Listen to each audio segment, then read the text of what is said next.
ए व्यास का है बाबू? अरे हई होली चढ़ गई हो, सरसों लहलहाता, हई रंगदार महीना चढ़ल बा, तनिको सुनाई बा। अच्छा जब तारी इच्छा बताए बाबू, होली महीना रसदार हो आ होली के परिभाषा लही गीत के भाव में सुनो। सुनावा नलिया गली के होता सफाई, अब गोबर पाकी से दहिया लेटाई। नलिया गली के होता सफाई, अब गोबर पाकी से दहिया लेटाई। होलिया में दुश्मन यार हो, अरे करजा काट दो, बढ़ले बा होलिया में दुश्मन यार होला। कैसे ए भौजी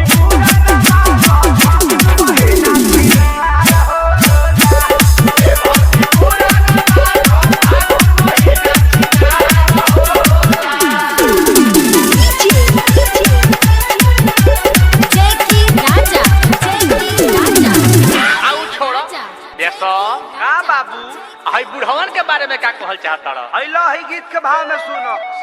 सुनावा अरे बुढ़ावा पटावे पतोहिया के, आ चोली की न भसुरा भवहिया के। आगे बोल हर की बुढ़ावा पटावे पतोहिया के, आ चोली की न भसुरा भवहिया के। हर कपल चीज होली में उघार होला। अरे कैसे हो? तो चीज होली में उघार होला। देखा अरे आवा बाबू ए भौजी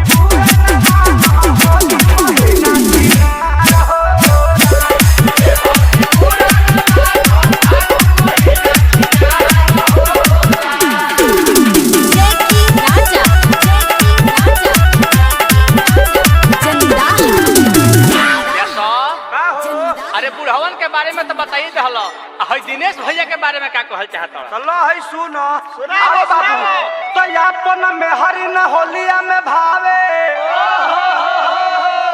रात भर पलानी में लवंडा सुतावे। हर तयापन में हरि न होलिया में भावे, रात भर पलानी में लवंडा सुतावे। मरद के मरद भतार होला। अरे नया चीज कहाँ से आई हो? मरद के मरद भतार होला है ना? ए भौजी पूरा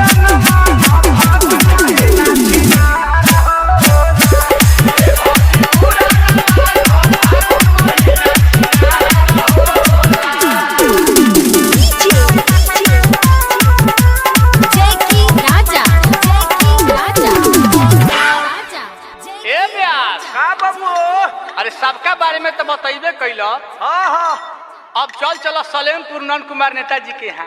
अरे बउआ बड़ी शौकीन हवे। अरे होली में फर्स्ट क्लास में चल बबुआ चल। तो यही तरह चलब।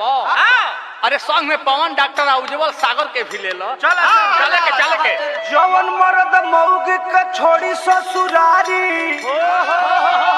भर फागुन हर के यार मजा मारी।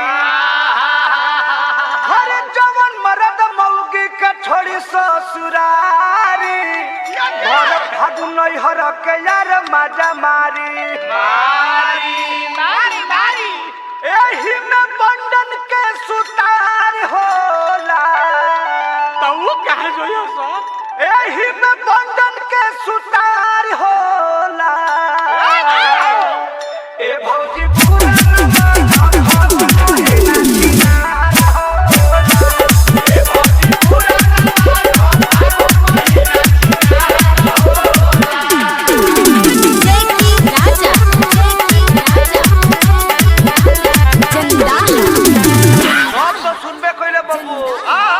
बाकी ले है अंतिम में होली में का होला?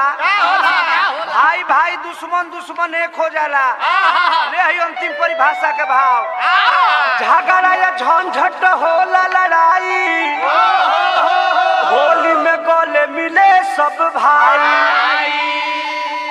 हर के झगड़ा झंझट होला लड़ाई, होली में गले मिले सब भाई। और उन पर मुझे होलिया डकार होला। बात कहला ए व्यास। अपू शंकर होलिया डगार होला ए भौजी पूरा